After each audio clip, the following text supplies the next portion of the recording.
প্রিয় দর্শক, আপনাদের সবাইকে স্বাগত জানাচ্ছি এনটিভির প্রতিদিনের আয়োজন স্বাস্থ্য প্রতিদিন অনুষ্ঠানে। আপনাদের সঙ্গে আছি আমি ডাক্তার সানজিদা হোসাইন। দর্শক, যে বিষয়টি নিয়ে আজ আমরা আলোচনা করব সেটি হচ্ছে টাইপ 2 ডায়াবেটিসের চিকিৎসা। এই বিষয়টি নিয়ে আলোচনার জন্য আমাদের স্টুডিওতে আজ উপস্থিত আছেন একজন বিশেষজ্ঞ চিকিৎসক। চলুন পরিচিত হয়ে নেই আজকের অতিথির সাথে। ডাক্তার কমল কলি হোসেন 1953 সালের মার্চে নারায়ণগঞ্জ জেলায় জন্মগ্রহণ করেন। তিনি 1977 সালে ঢাকা মেডিকেল কলেজ থেকে এমবিবিএস ডিগ্রি অর্জন করেন। এরপর তিনি চিকিৎসা বিজ্ঞানে উচ্চতর এমডি ডিগ্রি লাভ করেন। বর্তমানে তিনি ক্যালিফোর্নিয়াতে মেডিসিন বিভাগে প্রাইভেট প্র্যাকটিস করছেন। আপনাকে স্বাগত জানাচ্ছি ম্যাডাম। আপনাকে অনেক ধন্যবাদ, এনটিভিকেও ধন্যবাদ। যেটি আমাদের আজকের বিষয়, যে টাইপ 2 ডায়াবেটিসের চিকিৎসা। আমি শুরুতেই একটু জানতে চাইবো চিকিৎসায় যাবার আগে যে আসলে এই টাইপ 2 ডায়াবেটিসটা বলতে কি বুঝি? টাইপ 2 বলতে আমরা যেটা বুঝি যে ডায়াবেটিস দু রকমের, একটা টাইপ 1 টাইপ 2, যেটা জুভেনাইল ডায়াবেটিস বাচ্চাদের বেশিরভাগই হয়, আর যেটা নাকি ওটা হলো আপনার ইনসুলিন ডিপেন্ডেন্ট। আর যেটা টাইপ 2 সেটা অ্যাডাল্টদের হয় এবং অনেক সময় আমরা দেখি যে একটু ইয়াং অ্যাডাল্টদেরও হয়। তো ওটার মধ্যে হলো আপনার ইনসুলিন ডিপেন্ডেন্ট না, মেডিসিন দিয়ে লাইফস্টাইল চেঞ্জ করে চিকিৎসা করা যায়, তবে ইনসুলিনেরও অনেক সময় দরকার হয়। আচ্ছা, তো চিকিৎসাতে যদি আমরা যাই সেক্ষেত্রে কি ধরনের চিকিৎসা বা এই চিকিৎসার মধ্যে কোন কোন বিষয়গুলো পড়ছে? হ্যাঁ, চিকিৎসার মধ্যে আমাদের প্রথমেই গোল সেট করতে হবে যে আমাদের গোলটা কি। এই যে ডায়াবেটিসের পেশেন্টটা আসলো, একে আমরা কিভাবে করে রোগমুক্ত রাখবো এবং তার যে জটিলতা সেটার থেকে মুক্ত রাখবো এবং তার যে সাইন সিমটমস আছে, অসুবিধাগুলো হচ্ছে, তার থেকে তাকে কিভাবে রেহাই দিব। তবে তার আগে একটা কথা বলি, আমরা যেটা বলি অনেক সময় ডায়াবেটিস এত অ্যাডভান্স হয়ে আসে যে ট্রিট করা একটু ডিফিকাল্ট হয়ে যায়, তখন হয়তো কমপ্লিকেশনও চলে আসে। তবে প্রি ডায়াবেটিস বলে একটা কথা আছে, যখন নাকি ডায়াবেটিসটা হবে করছে, একটু মেটাবলিক চেঞ্জ হচ্ছে, কোলেস্টেরল একটু বাড়ছে, পোস্টপ্র্যান্ডিয়াল সুগারটা বাড়ছে, সেটাকে আমরা প্রি ডায়াবেটিস বলি এবং সেখান থেকেই আমরা চিকিৎসাটা শুরু করি। জি, এবং চিকিৎসাটা যখন শুরু করি প্রথমেই পেশেন্টকে বোঝাতে হবে যে ডায়াবেটিসটা কি। এটা একটা লাইফ লং ডিজিজ, এটার কোনো কিউর নেই। প্রথমে আমাদের বলতে হবে যে তোমার লাইফস্টাইলটা চেঞ্জ করতে হবে, তুমি যেভাবে চলছো এতদিন ধরে সেভাবে চললে হবে না, তোমাকে একটা নিয়মিত জীবন সেট করতে হবে। তোমার যে হিমোগ্লোবিন A1C বা যে সুগারটা যে বাড়ছে, এই সুগারটা কত লেভেলে তুমি রাখবে সেটাও তোমাকে চিন্তা করে সেট করতে হবে। কিভাবে করবে সেটা তুমি, আমি তোমাকে হেল্প করবো অ্যাজ এ ফিজিশিয়ান, কিন্তু সেটি মেনে চলতে হবে অবশ্যই পেশেন্টকে মেনে চলতে হবে। এবং পেশেন্ট হলো আসল মানুষটি যে তার জীবন নিয়ন্ত্রণ করবে, তার সাইন সিমটম যেগুলো আছে অসুবিধা সেগুলোকে সে নিয়ন্ত্রণ করবে, ভালো থাকতে চেষ্টা করবে। তো প্রথমেই আসি আমরা লাইফস্টাইল চেঞ্জ, যেটা লাইফস্টাইল চেঞ্জের মধ্যে প্রথমেই হলো আপনার যে অভ্যেসগুলো তার ছিল সেগুলোকে তার কমিয়ে দিতে হবে আস্তে আস্তে, কিংবা একদম সরিয়ে ফেলতে হবে। কি ধরনের অভ্যাস? আচ্ছা, অভ্যাসের মধ্যে বলছি আমি, যেমন ধরেন অনেকে আমরা হাই কার্ব ডায়েট, স্পেশালি আমাদের দেশে আমাদের ভাত রুটি যেটাই বলেন, এই খাবারটা ডায়াবেটিসের জন্য খুবই খারাপ, যার জন্য আমরা ওটা কমাবো। পেশেন্টকে সেটা আমাদের বোঝাতে হবে। আপনি ভাত খান একবেলা, কিন্তু সাদা চাল না খেয়ে লাল চাল বা মোটা চাল এই ধরনের ভাতের মধ্যে অতটা শর্করা থাকে না। পাস্তা বা রুটি, ময়দা রুটি না খেয়ে আটার রুটি খান, সেটা ভালো। তারপর আরও বোঝাতে হবে যে আপনার ওজনটা যদি বেশি থাকে কারো, ওজনটা অবশ্যই কমাতে হবে। ওজন কমে গেলে আপনার সুগারটাও কমে যাবে, অতটা হয়তো মেডিসিনের উপর যেতে হবে না। প্রথম যখন ডায়াবেটিসটা ডায়াগনোসিস হয় তখন হয়তো মেডিসিনে আমি যাব না, প্রথম স্টেজে ধরা পড়েছে হয়তো হিমোগ্লোবিন A1C যেটা দিয়ে আমরা মাপি, গ্লাইসেমিক সুগার যেটা, সেটা হয়তো আপনার 6.4 6.5 আছে। তখন হয়তো আমি ওকে মেডিসিন নাও দিতে পারি, যদি সে হাই রিস্ক না হয়, যদি ওভারওয়েট না হয়, তাহলে তাকে আমি শুধু লাইফস্টাইল চেঞ্জ করতে বলবো, সেটা করতে পারবে। তার মধ্যে আরও কিছু আছে, যেমন ঘুমাতে হবে ভালো করে, অ্যাটলিস্ট 8 ঘন্টা ঘুমাতে হবে। 8 ঘন্টা না ঘুমালে স্ট্রেস ফ্রি লাইফ করতে হবে। এখন স্ট্রেস ফ্রি লাইফটা কিভাবে করবে? সবারই তো লাইফে স্ট্রেস থাকে, ওখানে আরও বেশি স্ট্রেস, এখানেও স্ট্রেস। তো সেই স্ট্রেসটা ধরেন যোগা করলো, একটু এক্সারসাইজ করলো, বাইরে হাঁটতে গেলো খোলা হাওয়ায়, কিছু মনটাকে কাউন্সেলিং ভালো নিতে পারে বিনোদন। এই ক্ষেত্রে যে কোপিং অবশ্যই স্ট্র্যাটেজিটা বাড়ানো। জি, সেটাও আরেকটা আছে, যেমন সাইকোসোশ্যাল যেটা আছে স্পেকটা। অনেকে ডিপ্রেস থাকে, আমার ডায়াবেটিস হয়েছে, আমার লাইফ বোধহয় শেষ, হ্যাঁ হ্যাঁ আমি বোধহয় ডায়ালাইসিসে যাব, সারা জীবন আমাকে ইনসুলিন নিতে হবে, এরকমের অনেক কিছু থাকে। তো সেটাও আমাদের দেখতে হবে যে তাকে কাউন্সিল করিয়ে ভালো করব, নাকি তাকে সাইকিয়াট্রিস্টের কাছে পাঠাবো, নাকি আমি তাকে কোনো একটা ওষুধ দিয়ে তার মেন্টাল অ্যাংজাইটিটা কমাবো, সেটাও থাকে। আরেকটা যেটা আছে সেটা হলো আপনার স্মোকিং। স্মোকিং যারা করে তাদেরকে স্মোকিংটা একদম কমাতে হয়। যারা অ্যালকোহল ইনটেক বাড়ছে তাদের অ্যালকোহলটাও কমাতে হবে। এগুলো লাইফস্টাইল চেঞ্জ। আচ্ছা, তারপর তার সাথে সাথে মেডিসিন রয়েছে। তো কোন কোন ধরনের কি ধরনের মেডিসিন কার কার ক্ষেত্রে দেওয়া হতে পারে সেটি আপনারা সিলেক্ট করেন কিভাবে, বা কিভাবে ডোজ আপনারা? জি, প্রথমেই যদি একটা ডায়াবেটিস পেশেন্ট আমার কাছে আসে, তখন ডায়াবেটিসটা ধরেন হিমোগ্লোবিন A1C হয়তো 12 না 13 না তারও অনেক কম, আমি একটা মেডিসিন দিয়ে শুরু করব, যে মেডিসিনটা অনেক আগের থেকে হয়ে আসছে, 1950 থেকে আমরা দিয়ে আসছি, ডাক্তাররা দিয়ে আসছেন, ওটা হলো মেটফরমিন বা এখানে গ্লুকোফাস যেটাই বলেন, সেই মেডিসিনটা। ওই মেডিসিনটা একটা মনোথেরাপি দিয়ে শুরু করলাম। মনোথেরাপি দিয়ে শুরু করে আমি দেখলাম যে তার সুগারটা কেমন আছে, সে সিমটমস ফ্রি হচ্ছে কিনা। ফার্স্টে আমি ধরেন 2 সপ্তাহ পরে বললাম তুমি আসো, তখন যদি বলে হ্যাঁ আমার সুগার মাপলাম, দেখলাম ও ঠিক আছে, ব্লাড প্রেশার ঠিক আছে, তো একটা মেডিসিন দিলাম, তাতে হলো। আবার কারো যদি অনেক বেশি অ্যাডভান্স থাকে ডায়াবেটিসটা, তখন হয়তো আমি 2টা মেডিসিন দিয়ে শুরু করব। একটা হলো আপনার মেটফরমিন, আরেকটা হলো সালফানিউরোলাইডস, যেটা আরেকটা মেডিকেশন, গ্লাইবোরাইড, লিপাজাইড যাই বলেন, 2টা মেডিসিন দিয়ে শুরু করব। অনেক সময় 2টাতেও হয় না, অনেক সময় যদি সুগারটা কন্ট্রোল না হয় তাহলে আমরা 3টাতেও করি মেডিসিন দিয়ে। এভাবে শুরু করলাম। এর সাথে সাথে তো লাইফস্টাইল মডিফিকেশন বা যে আপনি যে সব অ্যাডভাইসগুলোর কথা বললেন সেগুলো তো অবশ্যই সেটা মেইনটেইন করতে হবে, এবং সেটা ডেইলি বেসিসে, এবং ওষুধটা মেডিসিনটাও ডেইলি খেতে হবে।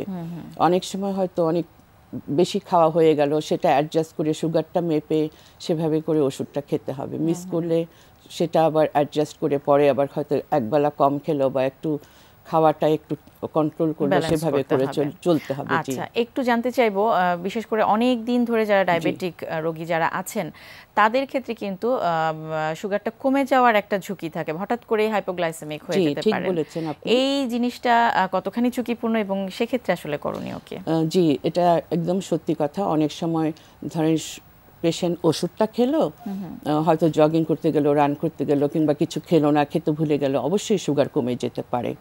সুগার কমে যাওয়ার প্রথম লক্ষণ হচ্ছে যে ওর খারাপ লাগতে শুরু করবে, একটুখানি হয়তো ডিজি ফিল করবে, কিংবা সোয়েটিং হবে। আর যদি বেশি সুগার কমতে থাকে তখন পেল লুকিং হবে, স্কিনটা একটু সাদা হয়ে যাবে। অনেক সময় ও বলবে যে আমার এগুলো একটু টিংলিং করছে, যদি কথা বলতে পারে, সুগার ও আনকনশিয়াস হওয়ার আগে। অনেক সময় সুগার এত কমে যায় যে 30-20 হলে একেবারে আনকনশিয়াস হয়ে যেতে পারে। তবে তার আগে তার হয়তো একটু স্লার স্পিচ হবে, কথা বলতে জড়তা আসবে, জড়িয়ে যাবে, এরকম হবে। কিন্তু সেটা রিকগনাইজ করতে হবে। যখনই একটু অস্থিরতা দেখা যাবে, পেশেন্টের কপালটা একটু ঘামছে, কিংবা তার হেডেক হচ্ছে, তাকে একটু অন্যরকম লাগছে, কিংবা একটু ঝিমিয়ে পড়ছে, তখনই ওই বাড়ির মানে সবাইকেই জানতে হবে যে সুগারটা কমে গেলে কি করতে হবে, বেশি হলে কি করতে হবে, কি কি কমপ্লিকেশন। এটা কিন্তু একটা এডুকেশনের ব্যাপার দরকার আছে। জি, diabetic education is very important, সেটা ট্রিটমেন্টের মধ্যেই পড়ে। তারপর যেটা নিউট্রিশনটা, কি কি খাবে, সেটাও কিন্তু একটা ট্রিটমেন্টের আয়তায় পড়ে আপনার। এবং তাৎক্ষণিকভাবে যখন এরকম সমস্যা হবে তখন কি করণীয়? তখন করণীয়টা হচ্ছে অরেঞ্জ জুস যদি অ্যাভেলেবল থাকে, সঙ্গে সঙ্গে একটু অরেঞ্জ জুস খাইয়ে দিলেন, উনি যদি খেতে পারে। আরেকটা আছে যে পেশেন্টকে যারা ইনসুলিন নেয়, বিশেষ করে আমি ইনসুলিনের ব্যাপারে এখনো যাইনি ট্রিটমেন্টের মধ্যে, যারা ইনসুলিন নেয় তাদের কাছে একটা গ্লুকাগন ট্যাবলেট থাকতে হবে, এবং ট্যাবলেটটাও যদি মুখের ভিতর ঢুকিয়ে দেয় আস্তে আস্তে, ওটা চুয়াবলের মতন আর কি, তখন সুগারটা বাড়ে, ডিরেক্টলি ওটা সুগারটা বাড়িয়ে দেয়। তখন পেশেন্ট একটু ওয়েক হয়ে হয়, কথা বলতে শুরু করে, তখন বোঝা যায় যে হ্যাঁ সুগারটা বাড়ছে, ঠিক হচ্ছে ধীরে ধীরে। আচ্ছা, আর যাতে করে ওই জাতীয় সমস্যাতে যা মানে না যাওয়া লাগে, সেক্ষেত্রে আসলে কোন কোন প্রিভেনশন বা প্রতিরোধী বিষয়গুলো, কোন বিষয়গুলো মাথায় রাখতে হবে? হ্যাঁ, আমরা সাধারণত বলি তুমি যদি স্পেশালি ইনসুলিনে থাকে, ওরাল মেডিকেশনে খুব একটা হাইপোগ্লাইসেমিয়া হয় না, জি, আনলেস পেশেন্ট যদি খেতে ভুলে যায়। আর ইনসুলিনের ব্যাপারে বলি যে তুমি ইনসুলিনটা নেওয়ার আগে সুগারটা চেক করবা এবং সুগারটা চেক করে তুমি ইনসুলিনটা অ্যাডজাস্ট করবে। অনেক রকমের ইনসুলিন আছে, শর্ট অ্যাক্টিং আছে, ইন্টারমিডিয়েট অ্যাক্টিং আছে, লং অ্যাক্টিং আছে। সাধারণত ওয়ান্স এ ডে দিলে পেশেন্টরা আর কি যারা কন্ট্রোল করা যায় ওয়ান্স এ ডে দিয়ে, তাদেরকে ওয়ান্স এ ডেই আমরা দিই। তখন ওদেরকে বলি যে সুগারটা চেক করবা। সুগারটা যদি তোমার অনেক কমে যায় তখন তো পোস্টপ্র্যান্ডিয়াল, সাধারণত সন্ধ্যায় ওরা নেয় ডিনারের আগে ইনসুলিনটা। তখন ধরেন যদি 140 বা 100 থাকে তখন বলি যতটুকু নিচ্ছ তুমি যদি 7 নাও তাহলে 5 নেবে, অতটা পুরা ডোজ নেবে না। আবার অনেক সময় দেখা যাচ্ছে ওর যদি অনেক বেশি থাকে, যখন ও সুগারটা চেক করলো খাবার আগে তখন দেখা গেল 300 হয়ে গেছে তখনকার সুগার, তখন সে আবার খাবে। তখন বলি যে ইনসুলিনটা তুমি 7 এর বদলে 9 নিও। বেশি আবার দেই না, কারণ রাতে যদি আবার হাইপোগ্লাইসেমিক হয়ে যায় সেই জন্য। এভাবে করে অ্যাডজাস্ট করে ওদেরকে শিখতে হবে জিনিসটা, এক্সপেরিমেন্টাল। এবং এই যে আপনি যেটা বলছিলেন ডায়াবেটিক এডুকেশন বা ডায়াবেটিস এডুকেশন, এই এডুকেশনটা সবার ফ্যামিলি সবারই নেওয়া উচিত, সবার জানা উচিত, সবাই জানবে। জি, ডাক্তার নিজে এবং তার যারা রিলেটিভ আছেন বা ফ্যামিলির লোকজন আছেন তারা যাতে আই এম শিওর আমাদের ডায়াবেটিক অ্যাসোসিয়েশনে এই ধরনের লোকজন আছে, সোশ্যাল ওয়ার্কার আছে এবং ডায়াবেটিক কাউন্সিলর আছে এবং তারা এসব শিক্ষা দেয় এবং যারা নাকি ফ্যামিলি মেম্বার যে টেক কেয়ার করছে পেশেন্টকে তাকেও। এবং আমরা আশা করব আরো বেশি অ্যাওয়ারনেস এবং আরেকটা জিনিস যেটা আমি বলবো সেটা হলো ডায়াবেটিক পেশেন্টকে দেখতে হবে যে তার পায়ের নখটা ঠিক আছে কিনা, ফাঙ্গাস হচ্ছে কিনা, পায়ে কোনো আপনার, ওটা অবশ্য কমপ্লিকেশনের মধ্যে আসে কিন্তু এটা কিন্তু পার্ট অফ দ্য ট্রিটমেন্ট। যখনই আমরা চিকিৎসা করি তখন আমরা ফিটটা এক্সামিন করি, পালসটা দেখি, পায়ের নিচেটা দেখি কোনো গর্ত আছে কিনা, কোনো একটু আলসার আছে কিনা, কোনো কিছু আছে কিনা, এটা সেটি যাতে অন্য কোনো ঝুঁকিতে বা কমপ্লিকেশনে না যায়। জি, আরেকটা হলো আপনার lab work, assessment, follow up, এগুলো তো করতেই হবে। চমৎকার ম্যাডাম, অনেক গুরুত্বপূর্ণ কিছু তথ্য আপনি দিলেন, আমাদের দর্শকদের কাজে আসবে আশা করছি। অনেক ধন্যবাদ আপনাকে। আপনাকে অনেক ধন্যবাদ, এনটিভিকেও ধন্যবাদ। প্রিয় দর্শক, আমরা শুনছিলাম অত্যন্ত গুরুত্বপূর্ণ একটি সমস্যা এবং সেই বিষয়ে অনেক গুরুত্বপূর্ণ কিছু তথ্য আমরা জানতে পারলাম, যেটি হচ্ছে ডায়াবেটিসের চিকিৎসা। আশা করছি আপনাদের উপকারে এসেছে আমাদের আজকের আলোচনা। এই পর্যায়ে নিচ্ছি একটি ছোট্ট বিরতি। বিরতির পর ফিরে আসবো বাকি আয়োজন নিয়ে, আমাদের সঙ্গে থাকুন। দর্শক, বিরতির পর আবার স্বাগত জানাচ্ছি স্বাস্থ্য প্রতিদিনে। এখন আপনাদের জন্য রয়েছে আমাদের নিয়মিত আয়োজন সুস্থ দেহ সুস্থ মন। এখন আমরা যে মুভমেন্টটা করবো এটাকে আমরা বলি হচ্ছে মডিফাইড ফ্রন্ট বেন্ডস। আমরা আগেও বলেছিলাম যে লোয়ার ব্যাক ইনজুরিতে ফ্রন্ট বেন্ডস কিন্তু অনেক জায়গায় নিষিদ্ধ, আমরাও বলি নিষিদ্ধ, কিন্তু যেহেতু ফ্রন্ট বেন্ডটা করতেই হবে তাহলে আপনার মানে মেইন যে হেলদি মুভমেন্টটা সেটা কিন্তু আসে না। এখন কিভাবে এটাকে ম্যানিপুলেট করে ফ্রন্ট বেন্ড করা যায় এবং স্পাইনটাকে কীভাবে একটু অ্যাজাইল করা যায়, এই জিনিসটা আমরা একটু টেকনিক্যাল এটা আমরা দেখব। এর আগে আমরা ফ্রন্ট বেন্ড করেছিলাম কিছুটা বসে অবস্থায়, কিন্তু যেহেতু এটা অ্যাডভান্স লেভেল, মানে আমরা ধরছি যে আপনার পেইনটা এখন নাই, লোয়ার ব্যাকে এখন অনেক স্ট্রঙ্গার আছে। এখন এটাকে মেনটেন করবো এবং আর একটু কীভাবে ফিট হওয়া যায় এবং ধীরে ধীরে গ্র্যাজুয়ালি কীভাবে ফিটনেস অবস্থায় আমরা যাব, এই জন্য কিছু মুভমেন্টটাকে আমরা একটু অ্যাডভান্স অবস্থায় নিয়ে এসেছি এবং স্পাইনটা যাতে ইঞ্জুরি না হয় সেই জন্য আমরা মুভমেন্টটাকে আমরা একটু ম্যানিপুলেট করেছি। এখন দেখুন যে মুভমেন্টটা আমরা কীভাবে করবো, এক্সারসাইজটা একটু খেয়াল করে দেখবেন, কারণ যদি ঠিক মতো করতে না পারেন তাহলে কিন্তু ইঞ্জুরি লেভেলটা ইজ টু হাই। এই জন্য প্রপারলি মানে মুভমেন্ট এবং ব্রিদিং প্যাটার্নটা দেখতে হবে আপনাকে। ওকে, রেডি? ওকে, আমরা বসে যে কীটা করছিলাম এটা এখন স্ট্যান্ডিং অবস্থায় করবো। ওকে, দেখুন যে কী করছে সে। Breathe in, hands up. Okay, breathe out, bend down. Yes, সবসময় খেয়াল রাখবেন নিটা বেন্ড থাকবে। নি স্ট্রেট করে করলে কিন্তু লোয়ার ব্যাকে কিন্তু একটা প্রোল্যাপস অথবা ইনজুরি থাকবে, ডিজেনারেশন ফাস্টার হবে। কিন্তু এই অবস্থায় যে জিনিসটা করবেন, আপনি নিচে গেলেন কিন্তু হেডটা ওই দিকে থাকবে যাতে লুকসটা সামনের দিকে থাকে। ওকে, ব্রিদ ইন, দাঁড়ালো। Okay, breathe out. Yes, same posture. Okay, breathe in, breathe out. এরপরে এখানে যাওয়ার পরে যে জিনিসটা করবে, ইউ উইল বি হিয়ার। যখন আমি বলবো ব্রিদ আউট, এই জায়গাটা মাথা সহ যতটুকু যাওয়া যায় প্রেশার দিবে না। Okay, breathe in, knee always bend রাখবেন। নি যদি স্ট্রেট রাখেন injury level is too high. Okay, breathe out, breathe in, breathe out. Okay, এখন এই অবস্থায় you will stay for 30 seconds. Relax করে দেবেন, কোনো মাস্কুলার টেনশন রাখবেন না। মাস্কুলার টেনশন রাখলে কিন্তু লোয়ার ব্যাকে ইনজুরি হবে, আপার ব্যাকে টেন্স পড়বে। ওকে ইয়েস এক্সারসাইজটা যদি আপনি প্রপারলি না করেন, যদি কোনো নি যদি স্ট্রেট থাকে, যদি আপনি জার্কিং দিয়ে করেন, মাসকুলার স্ট্রেন দিয়ে করেন, তাহলে আপার ব্যাক লোয়ার ব্যাক দুইটাই কিন্তু খুব রিস্কি অবস্থায় থাকবে। এই জন্য আমরা যেটা বলি সেফটির জন্য যে জিনিসটা আমরা বলছিলাম যে অলওয়েজ নিটা বেন্ড অবস্থায় রাখবেন, এবং যখন আপনি নিচের দিকে আসবেন ওয়ার্ম আপ হিসেবে প্রথমে লুকসটা সামনের দিকে রাখবেন, তাহলে আপার ব্যাকে কোনো হবে না, প্রেশার পড়বে না। এরপর যখন ওয়ার্ম আপটা হয়ে যাবে, এরপরে শুধুমাত্র মানে আপনি হেডটা যখন নিচের দিকে নামাবেন তখন দেখবেন যে বডি অটোমেটিক ওই দিকে যাচ্ছে, কিন্তু নট উইথ দ্য মানে স্পাইন। যদি স্পাইন মুভমেন্ট করেন এই জায়গাতে, এটা হলো আপনার বলি মাসকুলার মুভমেন্ট, এবং slowly not with the muscle strength, এটা হচ্ছে মাসল ফ্লেক্সিবিলিটি। তাহলে দেখবেন যে কোনো ইঞ্জুরি তো হবে না। গ্র্যাজুয়ালি যে জিনিসটা করতে পারবে, যেটা আমরা অন্যদের বলি যারা খুব ফিট তারা স্ট্রেট অবস্থায় করতে পারে, গ্র্যাজুয়ালি উইদিন টাইম আপনি সেটাও কিন্তু করতে পারবেন। প্রিয় দর্শক, মধুর রয়েছে নানা রকম গুণ। কি কি পুষ্টি গুণাগুণ রয়েছে এই মধুতে, চলুন শুনে নেওয়া যাক একজন পুষ্টিবিদের কাছ থেকেই। প্রিয় দর্শক, প্রাকৃতিক এনার্জি বুস্টার হিসেবে পরিচিত মধু আমাদের স্বাস্থ্যের জন্য কিন্তু অনেক বেশি উপকারী। স্বাস্থ্য সচেতনতার ক্ষেত্রে আমরা সকলেই কিন্তু এখন সাদা চিনি বা চিনিকে অ্যাভয়েড করতে বলি। সুতরাং এই চিনির বিকল্প হিসেবে মধুর কিন্তু কোনো জুড়ি নেই। এটাকে বলা হয় প্রাকৃতিক এনার্জি বুস্টার এই জন্য কারণ মধু খাওয়ার সাথে সাথে ইনস্ট্যান্ট এনার্জি পাওয়া যায়। মধুর রয়েছে অনেক গুণ, বিশেষ করে মধুর অ্যান্টিঅক্সিডেন্ট প্রপার্টিস, যা আমাদের শরীরের ইমিউন সিস্টেমকে অনেক ইমপ্রুভ করতে সাহায্য করে। ফলে আপনার শরীর অনেক রোগ থেকেই কিন্তু প্রতিরোধের মতো ক্ষমতা গড়ে তুলতে সক্ষম হয়। মধুর যে গুণ রয়েছে তা অনেকেই বলে যেটা ওষুধের মতো আমাদের শরীরে কাজ করে।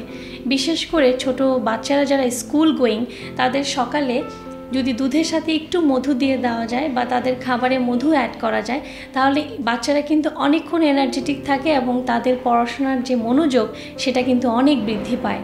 শুধু তাই নয়, যারা ওজন কমাতে চান তারা যদি প্রতিদিন সকালে 1 গ্লাস কুসুম গরম পানির সাথে 1 চামচ মধু ও লেবু মিক্স করে খান, তাহলে সহসাই কিন্তু আপনার মেটাবলিজম বা বিপাককে বাড়িয়ে ওজন কমাতে সক্ষম হবে। চিনির বিকল্প হিসেবে এই মধুর জুড়ি এই জন্যই নেই যে মধুর গ্লাইসেমিক ইন্ডেক্স অনেক চিনির থেকে অনেক কম, যা শরীরে চিনির তুলনায় একটু ধীরে সুগার লেভেলকে বাড়ায়। সুতরাং যারা চান যাদের ডায়াবেটিস প্রতিরোধ করতে হবে, তাদের জন্য কিন্তু এখন থেকেই চিনির পরিবর্তে মধু খাওয়া অবশ্যই উচিত। দর্শক, মধুতে এনার্জি ছাড়াও আরও বেশ কিছু পুষ্টি উপাদান চলে আসে। দেখা গেছে 100 গ্রাম মধুতে সাধারণত 304 কিলো ক্যালোরি পাওয়া যায়। এছাড়া সামান্য পরিমাণে ক্যালসিয়াম, পটাশিয়াম এই মধু থেকে পাওয়া যায়। তাই যারা এক্সারসাইজ করেন তাদের জন্য কিন্তু মাসেল গ্রোথের জন্য মধু অনেক বেশি উপকারী। বিশেষ করে মধুর আরেকটি গুণ হচ্ছে আমাদের শরীরে ঠান্ডা কাশিকে প্রতিরোধ করতে মধু সাহায্য করে। আপনারা যদি প্রতিদিন চায়ের সাথে চিনির পরিবর্তে লেবু চায়ের সাথে একটু করে মধু খান, তাহলে গরম বা ঠান্ডার যে প্রভাবে ঠান্ডা কাশি লাগে সেটা কিন্তু সহসাই প্রতিরোধ করা সম্ভব। পৃথিবীতে মধু বিভিন্ন ফর্মে পাওয়া যায়।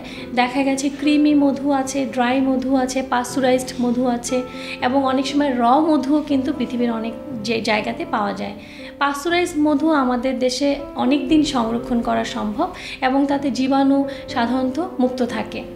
তবে অবশ্যই ছোট বাচ্চারা অনেকেই দেখা যায় জন্মের পর তাদেরকে মধু খেতে দেওয়া হয়, এটা কোনোভাবেই করা যাবে না। যদিও মধুর অনেক গুণ এবং মধু অনেক স্বাস্থ্যকর, কিন্তু 1 বছরের নিচের বাচ্চাকে কখনোই আপনি খাবারে মধু সংযোজন করবেন না। এছাড়া ডায়াবেটিক পেশেন্ট ছাড়া মোটামুটি সব মানুষরাই যারা শারীরিকভাবে সুস্থ বা যাদের যে কোনো হেলথের প্রবলেম আছে, তারা কিন্তু সারাদিনে 1 থেকে 2 চা চামচ মধু খেতে পারবেন। শুধু ডায়াবেটিক রোগীদেরকে এই জন্য মানা করা হয় যেহেতু তাদের ব্লাডে ইনসুলিনের অ্যাক্টিভিটিস কম এবং তারা হয়তো মধু খাওয়ার পর সেই সুগারটাকে কন্ট্রোল করতে পারবে না। এছাড়া ক্যান্সারের পেশেন্টদেরকে অনেক সময় দেখা যায় যে বিভিন্ন ফ্রুট জুসের সাথে যখন তাদের অনেক এনার্জির দরকার হয় তখন মধুকে ব্যবহার করা হয়। এছাড়া যেসব পেশেন্টদের অনেক বেশি ক্যালোরির দরকার, যেমন প্রেগনেন্ট মায়েদের অনেক বেশি ক্যালোরির দরকার, বাচ্চাদের অনেক ইনস্ট্যান্ট এনার্জির দরকার, তাদের জন্য কিন্তু মধুর কোনো জুড়ি নেই। দর্শক, স্বাস্থ্য প্রতিদিনের আজকের হেলথ টিপস। শীতে বায়ু দূষণের মাত্রা বেড়ে যায়, তাই এই সময় বাইরে বের হওয়ার সময় প্রয়োজনে মাস্ক ব্যবহার করুন। প্রিয় দর্শক, স্বাস্থ্য প্রতিদিন সম্পর্কে আপনাদের যদি কিছু জানার থাকে কিংবা কোনো পরামর্শ আমাদের দেবার যদি থাকে তাহলে জানাতে পারেন এই ঠিকানায়। প্রযোজক স্বাস্থ্য প্রতিদিন, এনটিভি, বিএসসিসি ভবন, 7তলা, 102 কাজী নজরুল ইসলাম এভিনিউ, কারণ বাজার, ঢাকা 1215। ফ্যাক্স 914338 থেকে 7 পর্যন্ত, অথবা ইমেইল করুন স্বাস্থ্যপ্রতিদিন@ntvpd.com এই ঠিকানায়। দর্শক, স্বাস্থ্য প্রতিদিনের আগামী পর্বে আপনাদের জন্য যা থাকছে, যেই লক্ষণগুলো বাবা মা খেয়াল রাখবেন সেগুলো হচ্ছে, প্রথমত দেখবেন যে বাচ্চাটি স্যালাইনটা মুখে খেয়ে পেটে রাখতে পারছে কিনা, নাকি বমি করে সঙ্গে সঙ্গে সব বের করে দিচ্ছে, এটি একটি। 2 নম্বর লক্ষ্য করবেন যে শিশুর পায়খানার সাথে রক্ত যাচ্ছে কিনা। 3 নম্বর লক্ষ্য করবেন যে শিশুর প্রস্রাবের পরিমাণ অনেক বেশি কমে গেছে কিনা। 4 নম্বর লক্ষ্য করবেন যে শিশুর চোখটা অক্ষিকোটরে ঢুকে গেছে কিনা, মুখের মধ্যে আপনার আর্দ্রতা কমে গেছে কিনা, শুষ্ক হয়ে গেছে কিনা জিহ্বাটা। শিশুকে স্যালাইন খেতে দিলে শিশুটি সঠিকভাবে খাচ্ছে না খেতে পারছে না, নাকি অত্যন্ত দ্রুততার সঙ্গে খাচ্ছে। এরপরে লক্ষ্য করবেন যে শিশুর মধ্যে জ্বর চলে এসছে কিনা, অনেক বেশি মাত্রায় জ্বর চলে এসছে কিনা। অনেক সময় দেখা যেতে পারে যে শিশুর চেতনা হ্রাস পেতে পারে, লেভেল অফ কনসাসনেস কমে যেতে পারে, বা বাচ্চা অনেক রেস্টলেস বা ইরিটেবল হয়ে গেল কিনা। আর সবচেয়ে মারাত্মক অনেক সময় হতে পারে সেটা হচ্ছে বাচ্চার খিঁচুনি চলে আসতে পারে। ঘন ঘন পাতলা পায়খানার থেকে ডিসলেক্টোলাইটেমিয়া হয়ে বাচ্চার খিঁচুনি পর্যন্ত চলে আসতে পারে।